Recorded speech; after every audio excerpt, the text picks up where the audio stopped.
Assalamualaikum warahmatullahi wabarakatuh. Waalaikumsalam warahmatullahi wabarakatuh. Yes. Selamat pagi Bu Riana, selamat pagi Bu Anita. Selamat pagi Pak Dimas. Pagi Pak Dimas. Bagaimana kabarnya hari ini Bu Riana, Bu Anita? Alhamdulillah baik Pak Dimas. Alhamdulillah sehat ya. Sehat, alhamdulillah. Pak Dimas juga sehat nggih? Alhamdulillah sehat Bu Riana. Alhamdulillah luar biasa. Nggih. Baik Bu Riana, Bu Anita, saya sangat bersyukur sekali kita hari ini bisa bertemu di pendampingan individu yang kelima, di mana pertama-tama saya ingin mengucapkan banyak terima kasih kepada Bu Anita karena sudah bersedia menjadi rekan sejawat untuk diobservasi pembelajarannya oleh Bu Riana. Sami-sami Pak Dimas. Saat ini kita akan melaksanakan percakapan pasca observasi Bu Anita bersama dengan Bu Riana, di mana nanti yang melaksanakan percakapan adalah Bu Riana bersama dengan Bu Anita. Di sini saya hanya istilahnya sebagai pendengar mawon, ya. Jadi mohon nanti kehadiran saya di sini tidak mengurangi suatu apapun percakapan dari Bu Riana dan Bu Anita. Monggo dilaksanakan real seperti pembelajaran yang dengan laksanakan juga. Baik. Sebelum kita mulai percakapan pasca observasi ini, apakah ada yang ingin ditanyakan dari Bu Anita? Tidak Bu ada Riana, Pak Ripun, siap ya? Siap. Alhamdulillah. Untuk waktu saya persilakan kepada Bu Riana. Monggo Bu Riana. Oke Pak Dimas, terima kasih atas waktunya Pak Dimas. Assalamualaikum warahmatullahi wabarakatuh. Waalaikumsalam warahmatullahi wabarakatuh. Alhamdulillah kita berjumpa kembali Pak Dimas, Bu Nita, dalam kegiatan percakapan pasca observasi ini bersama saya Riana CGP Angkatan 9 dari Kabupaten Nganjuk. Bu Nita, dalam percakapan observasi ini saya akan mengajukan beberapa pertanyaan pada Bu Nita terkait dengan jalannya proses observasi pembelajaran di kelas yang sudah Bu Nita lakukan, dengan tujuan mengevaluasi sejauh mana proses pembelajaran yang sudah Bu Nita lakukan. Nah, pada hari ini kira-kira apa yang Bu Nita ingin hasilkan dari percakapan kita hari ini, Bu Nita? Ya, saya secara pribadi dengan percakapan ini saya ingin tahu apa saja kelemahan ataupun kekurangan saya selama pembelajaran di kelas. Mungkin dari kelemahan tersebut saya bisa mengevaluasi, memperbaiki nanti ke depannya agar bisa menjadi pembelajaran yang lebih baik lagi. Sehingga nanti untuk meningkatkan kualitas saya dalam pembelajaran di kelas dan berdampak anak-anak bisa memotivasi dirinya nyaman ketika saya melaksanakan pembelajaran di kelas nantinya. Iya, alhamdulillah Bu Nita. Jadi Bu Nita ingin mengetahui kelemahan dan juga ingin memperbaiki pembelajaran yang Bu Nita lakukan. Baik Bu Nita. Kemudian kegiatan observasi yang telah dilakukan ini tentunya memberikan pengalaman yang baru, Bu Nita. Bisa diceritakan Bu Nita langkah-langkah pembelajaran yang sudah dilakukan Bu Nita selama melakukan kegiatan observasi di kelas? Iya Bu Riana, untuk langkah-langkah sendiri ya yang pertama kali menyiapkan perangkat pembelajaran, kemudian menyiapkan ruang kelas yang akan dilakukan pembelajaran, tidak lupa juga menyiapkan siswa-siswi dalam mengikuti pembelajaran nantinya. Ya, baik. Langkah-langkah dari Bu Nita yaitu mempersiapkan perangkat pembelajaran, kemudian ruang kelas, dan juga siswa-siswinya juga dipersiapkan supaya pembelajaran di kelas nanti akan berjalan lancar dan siswa-siswinya tentunya akan merasa nyaman dalam mengikuti pembelajaran Bu Nita. Iya. Nah, kemudian selanjutnya menurut Bu Nita kendala pastinya dalam melakukan kegiatan observasi, kegiatan pembelajaran itu Bu Nita menemui beberapa kendala gitu. Nah, kendala seperti apa yang sudah Bu Nita lalui selama proses observasi itu bisa diceritakan Bu Nita? Kendalanya apa saja? Ya, untuk kendala yang selama ini saya hadapi saat observasi, yang pertama itu anak-anak kurang fokus. Oke. Ketika saya menyampaikan pembelajaran, ada yang ramai sendiri, berbincang-bincang dengan temannya. Mungkin juga hal itu karena kurangnya motivasi pada diri siswa tersebut untuk menerima materi yang saya ajarkan. Yang lain juga mungkin alasannya ketika faktor di rumah, kurangnya perhatian, kurangnya motivasi dari orang tua untuk menerapkan kepada siswa itu, yo yang kalau di sekolah silakan didengarkan gurunya karena itu pengganti orang tua, seperti itu. Mungkin kurangnya perhatian dari orang tua itu. Iya, betul Bu. Mungkin ada kendala karena orang tua kurang dukung gitu ya Bu ya. Iya. Jadi siswa ketika berada di kelas pun juga akan terpengaruh, kemudian mempengaruhi dari kesiapan siswa itu sendiri. Kurang fokus begitu ya Bu ya. Kurang fokus. Oke, jadi dalam pembelajaran itu mungkin masih anak-anak masih belum siap begitu ya Bu dalam menerima pembelajaran. Nah, untuk ukuran keberhasilan dari sesi percakapan ini yang Bu Nita inginkan apa? Ya, menurut saya ukuran keberhasilan pada pembelajaran di kelas kemarin yaitu melihat anak-anak antusias dalam pembelajaran, terlibat aktif dalam setiap kegiatan, dan siswa merasa senang dengan nilai akhir yang memuaskan. Mungkin itu ukuran keberhasilan bagi saya, Bu Riana. Iya, baik Bu Nita, luar biasa sekali. Nah, Bu Nita, dalam pembelajaran kemarin yang paling penting dalam pembelajaran yang sudah dilakukan Bu Nita apa Bu Nita? Yang paling penting menurut saya yaitu kesiapan sebelum melakukan pembelajaran. Itu sangat penting, juga menyiapkan anak-anak berdasarkan kesiapan belajarnya dan didukung oleh metode maupun strategi yang digunakan, serta alat peraga yang digunakan untuk meningkatkan keaktifan siswa agar tidak pasif saat pembelajaran. Iya, betul sekali Bu Nita, bahwa sebelum kita melaksanakan kegiatan pembelajaran itu akan berbeda ya jika kita betul-betul menyiapkan pembelajaran. Baik Bu Nita, untuk skala ini membicarakan tentang skala ya Bu Nita, skala 1 dari 1 sampai dengan 10. Kira-kira Bu Nita berada pada skala berapa untuk mencapai tujuan ini? Kalau diberikan skala mungkin saya masih di skala 7 Bu. Artinya saya masih belum melakukan kesiapan sebelum pembelajaran. Jadi hal itu menyebabkan siswa maupun saya belum adanya interaksi yang konsisten pada saat pembelajaran. Kalau sekarang setelah kita melakukan alur pra-observasi, kemudian kemarin juga observasi, dan sekarang pasca observasi, jadi siswa dan saya sebagai guru sudah disiapkan dengan baik. Iya, bagus sekali Bu Nita. Ada pada skala 7 ya Bu Nita ya. Skala 7 itu yang bagaimana menurut Bu Anita, bisa diceritakan Bu? Iya, kalau skala 7 bagi saya ya siswa beberapa sudah terlihat aktif, tidak ramai sendiri, mau berkolaborasi dengan guru maupun kerjasama dengan teman. Untuk kegiatan tersebut mencapai tujuan yang telah saya tetapkan. Oh, jadi siswa itu terlihat aktif, kemudian mau mengikuti arahan dari guru begitu ya Bu ya, sehingga tujuan pembelajaran nantinya akan bisa tercapai. Nah, menurut Bu Nita, prioritas yang disiapkan untuk mencapai tujuan itu seperti apa Bu Nita? Untuk prioritas sendiri menurut saya mungkin ya akan berkelanjutan menggunakan alur seperti ini, di mana ini sangat menunjang keberhasilan saya dalam mencapai tujuan yang telah ditetapkan tadi.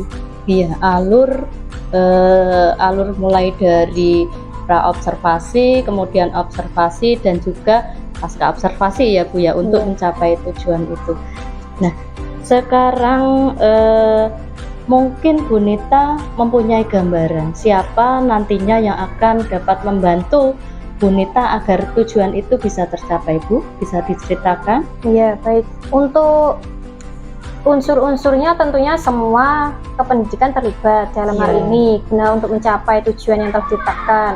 Unsur-unsur tersebut ya dari guru, siswa, peserta didik maupun guru-guru yang lain, kepala sekolah juga terlibat langsung agar berjalannya proses pembelajaran yang baik dan bermakna. Iya, betul sekali. Jadi kita itu seharusnya berkolaborasi dengan baik dengan semua unsur, baik kepala sekolah, guru maupun siswa itu sendiri, dan tentunya wali murid juga akan mendukung. Begitu ya Bu ya. Alhamdulillah ya Bu, sudah berjalan baik. Bisa diceritakan Bu Nita untuk area pengembangan apa yang Bu Nita kembangkan di dalam kelas, kemudian langkah-langkah atau tahapan-tahapan apa yang sudah Bu Nita lakukan ketika melakukan observasi? Ya, untuk area pengembangan sendiri yang telah saya lakukan yaitu dari segi pengetahuan dan keterampilan. Ya. Untuk area pengembangan pengetahuannya, saya mengharapkan siswa itu dapat menjelaskan pengertian modus, menentukan cara atau teknik modus dari kumpulan beberapa data. Kemudian untuk area pengembangan keterampilan sendiri, siswa diharapkan dapat menyelesaikan berbagai masalah yang berkaitan dengan modus dengan tepat. Iya, baik. Jadi area pengembangan yang Bu Nita ingin lakukan adalah pengembangan pada area keterampilan dan juga pengetahuan. Ya, menurut Bu Nita sejauh mana area pengembangan yang sudah Bu Nita sampaikan tadi, apakah sudah berhasil dalam kelas ataukah belum, Bu Nita? Alhamdulillah untuk sejauh ini berhasil, namun masih ada beberapa yang mungkin ada kurangnya, nanti bisa diperbaiki untuk pembelajaran kemudian. Iya, baik Bu. Jadi sudah berjalan baik, namun tentunya masih ada banyak kekurangan ya Bu ya. Nah, mungkin bisa diceritakan Bu Nita untuk kekurangan atau mungkin kendala-kendala yang Bu Nita hadapi selama proses pembelajaran yang telah Bu Nita lakukan tadi, Bu? Ya, untuk kekurangan sendiri mungkin bukan saya saja yang mengalami hal seperti itu. Iya, betul sekali. Iya, karena pada saat saya melakukan pembelajaran masih ada beberapa saja siswa yang kurang fokus dalam menerima materi yang saya sampaikan. Iya. Mungkin mengganggu temannya padahal temannya sudah fokus. Itu merupakan kekurangan yang saya hadapi pada saat pembelajaran. Iya, iya. Jadi ada beberapa siswa yang terlihat tidak terlibat dan kurang aktif, mungkin hanya mengandalkan temannya begitu ya, Bu. Dan yang kurang aktif itu malah mengganggu temannya, gitu ya, Bu ya. Iya, Bu. Ya. Kira-kira mengapa hal tersebut bisa terjadi, Bu? Mengapa mereka kurang aktif, kemudian tidak terlibat dalam diskusi? Mungkin penyebabnya Bu Nita bisa diceritakan. Penyebabnya apa saja, Bu? Ya, mungkin hal tersebut disebabkan karena pada saat saya melakukan pembagian kelompok, saya kurang memperhatikan antara bakat, minat maupun gaya belajar yang disukai oleh anak-anak. Mungkin itu yang menjadi penyebab mereka kurangnya aktif sehingga tidak memperhatikan apapun yang saya sampaikan. Iya, Bu. Itu rencana dari Bu Nita ya, Bu, mengenai pembelajaran di kelas. Oke. Ya, jadi Bu Nita, saya garis bawahi ya Bu Nita, bahwa Bu Nita akan menyesuaikan dengan kenyamanan murid-murid, kemudian menggunakan gaya belajar mereka masing-masing, dan ada yang menggunakan gaya belajar visual, kemudian kinestetik dan juga auditori. Oke, seperti itu ya Bu. Iya, Bu. Oke, mudah-mudahan apa yang Bu Nita rencanakan nantinya akan dapat terrealisasi dan berjalan lancar, dan kegiatan pembelajaran akan lebih baik dari sebelumnya. Iya, Bu. Saya tunggu cerita Bu Nita berikutnya di pertemuan-pertemuan berikutnya, pastinya nanti akan lebih seru ya Bu Nita ya. Iya. Nah, kira-kira kapan nih Bu Nita akan melaksanakan perubahan dengan rencana yang sudah Bu Nita sampaikan? Kalau menurut saya dalam waktu dekat ini insya Allah ya kalau bisa secepatnya Bu. Ya, bagus sekali. Nah, mungkin dalam minggu-minggu ini dan secepatnya seperti itu ya Bu ya. Iya. Saya tunggu cerita positifnya Bu Nita. Dan terakhir ini Bu Nita, bagaimana perasaan dari Bu Nita terkait dengan berjalannya observasi kelas yang sudah berlangsung Bu Nita? Kalau perasaannya sendiri senang Bu karena mendapatkan pengalaman baru. Iya. Tapi karena belum terbiasa jadi ya sedikit grogi kalau untuk menerapkan hal-hal seperti ini. Iya, baik. Betul sekali, karena ini adalah merupakan pengalaman baru dari Bu Nita yang mungkin belum pernah, dan saat ini Bu Nita sudah melakukan, dan saya yakin sekali Bu Nita nantinya akan lebih baik lagi dari sebelum-sebelumnya, karena saya yakin Bu Nita sangat kompeten sekali dalam hal ini. Nah, terima kasih Bu Nita atas waktunya yang telah disempatkan untuk kami dalam kegiatan pasca supervisi ini Bu Nita. Baik, untuk selanjutnya saya beri kesempatan kepada Pak Dimas untuk memberikan umpan balik selaku pengajar praktik. Saya persilakan Pak Dimas. Oke, terima kasih Bu Riana, terima kasih Bu Ina telah melaksanakan percakapan pasca observasi dengan sangat seru, sangat luar biasa, sangat menginspirasi sekali. Okay. Baik, terkait dengan umpan balik dari saya saya sangat terapresiasi, sangat terinspirasi sekali. Okay. Jadi sudah sangat bagus tadi itu Bu Riana sudah melaksanakan percakapan pasca observasi menggunakan model pendekatan yang namanya coaching. Bu Nita, di mana model pendekatan coaching itu adalah model pendekatan yang menguatkan potensi dari dalam dirinya jenengan sendiri. Jadi jenengan itu tadi sudah bagus pembelajarannya, nggih, Bu Riana, nggih. Sudah bagus, sudah menampakkan potensinya jenengan. Di sini Bu Riana hanya berusaha menebalkan potensinya jenengan mawon. Seperti itu, Bu Anita. Dan di dalam model percakapan coaching ini ada alur yang harus diikuti, Bu Anita, di mana alur tersebut kalau di dalam LMS kami, program pendidikan guru penggerak ini ada yang namanya itu alur TIRTA, di mana alur TIRTA itu adalah sebuah akronim mawon, sebuah singkatan mawon, di mana T yang pertama yaitu tujuan, di mana tujuan itu yaitu maksudnya yaitu untuk menggali keyakinan bersama. Jadi tujuannya ditanyakan dulu kepada jenengan, tadi sudah dilaksanakan oleh Bu Riana, nggih. Sudah menanyakan apa tujuan yang diinginkan dari percakapan ini, tadi kan sudah, nggih. Dan jenengan juga sudah meyakini tujuan tersebut. Dan kemudian dari alur TIRTA I di situ yaitu identifikasi masalah, di mana Bu Riana berusaha mengidentifikasi masalah yang sedang panjenengan hadapi. Di sini adalah terkait dengan masalah pembelajaran, nggih, yang sudah panjenengan laksanakan. Kemudian pada alur TIRTA yang RTIR yaitu rencana aksi, di mana rencana aksi Bu Riana juga sudah menanyakan rencananya itu jenengan selanjutnya bagaimana. Ya, kemudian yang terakhir di situ ada A yaitu TA, ya, TIRTA TA itu adalah tanggung jawab. Tanggung jawab di situ yaitu Bu Riana menanyakan terkait keberlanjutannya, Bu.